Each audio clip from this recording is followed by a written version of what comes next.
And you mentioned the media. Is the media covering this terror attack fairly? Is it getting the coverage that it deserves in the same way that any other terror attack would?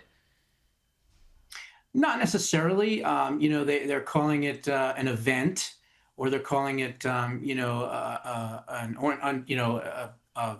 what one. I think I heard one newscaster say that it was an incident. Well, no, it's a lot more than an incident. Mm. Innocent people have been burned, while alive, and this crazed, person is running around with Molotov cocktails and spraying fire on people that were in a peaceful demonstration to basically push for the release of Hamas hostages. Mm. So it's almost ironic when you think about it, as far as what they were looking to do. They were peaceful, obviously, and this Solomon character certainly was not. But again, overstayed his visa. It was up in 2023. He was supposed to report. He didn't report. He stayed. And then he, I guess, even asked for more asylum.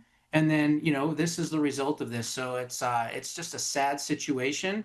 And when the Democrat Party, when the media, when the colleges, when the universities finally step up and say enough is enough, then we'll see much less of these Mm. types of attacks.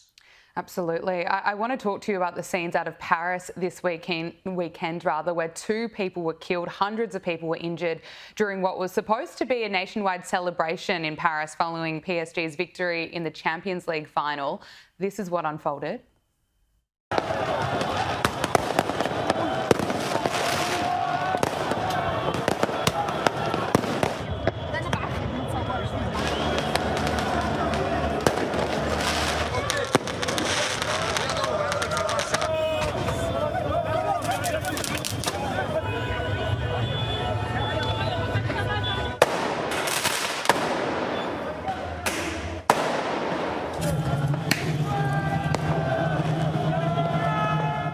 Now, that is not the type of chaos that you would ever typically see during a football celebration. Now, it's being suggested that this comes as France faces significant challenges with immigration. There are also reports and vision of the riots where people are waving the Palestinian flag and chanting F Israel, other anti-Semitic language, as cars were firebombed. Really disturbing to see. What do you make of all of this? Well, first and foremost, let's correct one thing that the media has not been getting accurate. They say that this riot or this violence was a direct result of this PGS, whatever it is, championship soccer tournament. But it's really not, because it actually started 2 hours earlier at the Champs-Élysées. Did I pronounce that correctly? I don't Possibly, know yes. French too much, but hopefully I did okay on that one. But it started about 2 hours beforehand. There was reports of violence and rioting 2 hours beforehand. And then, of course, it got really, really bad during the match, and then after the match, and then, of course, into Saturday night, late into Sunday. And it's just unbelievable. You have to look at the root cause here. And I think the root cause, honestly, was, again, a lot of these people, a lot of these foreigners and immigrants coming into France. You've got about 9 million of these immigrants that have come into the country in the last, 15, 20 years or so. And when you have this unfettered immigration, these are some of the results of it. And so I don't necessarily see this 100% as just a reaction to a soccer game or a tournament. I see this as a much bigger problem. And that problem is the fact that when you have open borders, as we had for 4 years in the United States of America, that thankfully are now being closed. Mm. These are some of the results. And in reality, a lot of folks come into countries, they don't want to assimilate. And I've said this before many times, immigration without assimilation is an invasion. And these people need to be able to assimilate to the French way of life, or to the American way of life, or the German way of life, or whatever it may be. And, go and embrace that new country, come in legally, come in the right way, and contribute to society. But when you have no go zones in most of European capitals and big cities and things like that, these are some of the reactions that you get. Yeah, it's a very fair point. I want to talk to you about what's going on in the US at the moment and the politics there, and particularly the Democrats, because they're still all over the place. And there are even calls for Jasmine Crockett to lead the Democratic Party. Now, she's spoken out claiming that Republicans approach her pretty often just to tell her how much they like her. Listen to this.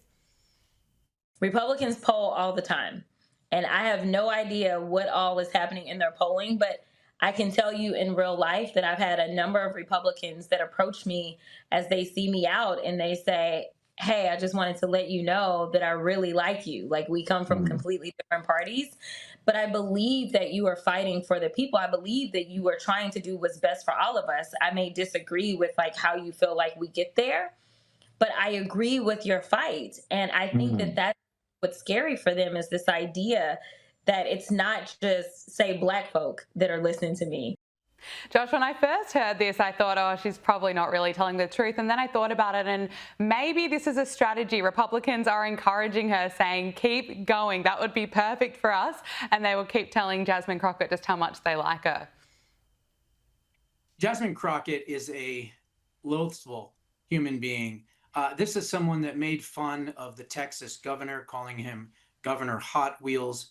This is also someone that should be investigated for crimes, because she actually was part of the Tesla takedown. She even said during that time that, oh, all she wants for her birthday is a, quote, Tesla takedown. There's video of her on Zoom calls talking and strategizing about this. It's terrible. But here's what I would say to Jasmine Crockett. Prove it.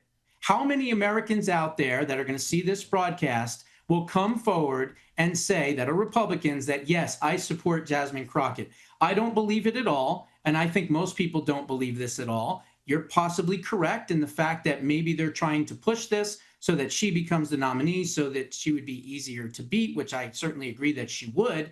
But again, I don't believe Republicans are lining up, as she wants to say, and secretly supporting her or a possible candidacy.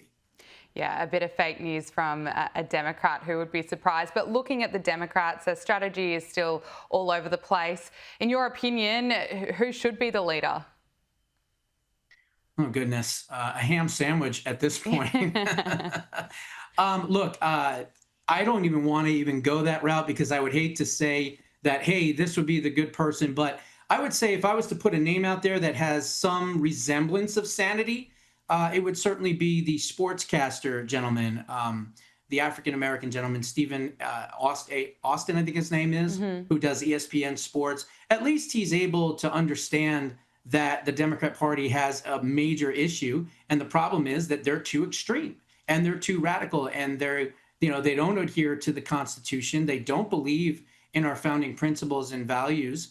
And so when you put all that together, who do they have? I mean, they're going to have Bernie Sanders? I don't think that's going to work, right? So I don't think he's going to be there. Honestly, I don't even think Josh Shapiro, because sadly, I think the party is too anti-Semitic to even put someone up who is Jewish. So who else could it be? I don't think it's going to be Gruesome Newsom or Gavin Newsom. I like to call him the Ted Bundy of politicians. He's very suave and smooth and well-dressed. But, I just don't see that they have anyone really right now on the bench. And I guess that's good for Republicans. Yeah, look, I agree with that assessment.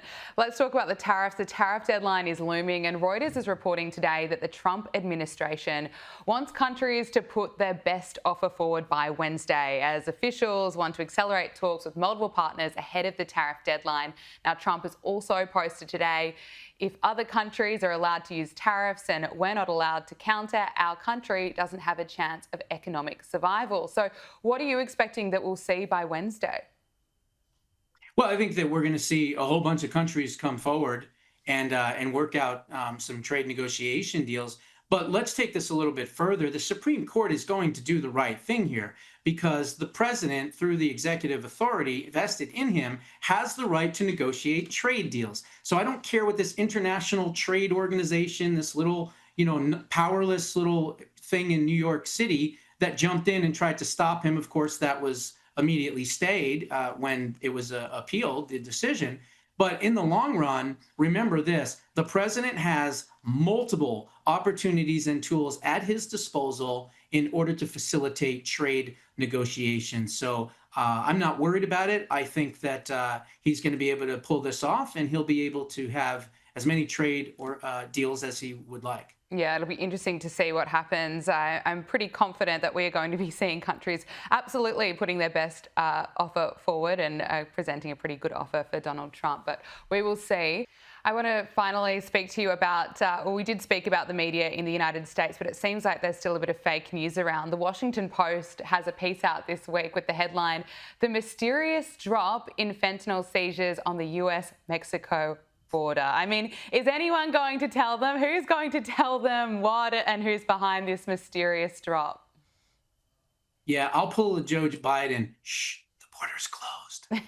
The border is closed, okay? That's why you're having this happen. Look, the Department of Justice and the FBI have been doing amazing work busting fentanyl organizations and cartels and doing everything that they can to make our streets and our cities safer and to save lives. That's what this is all about.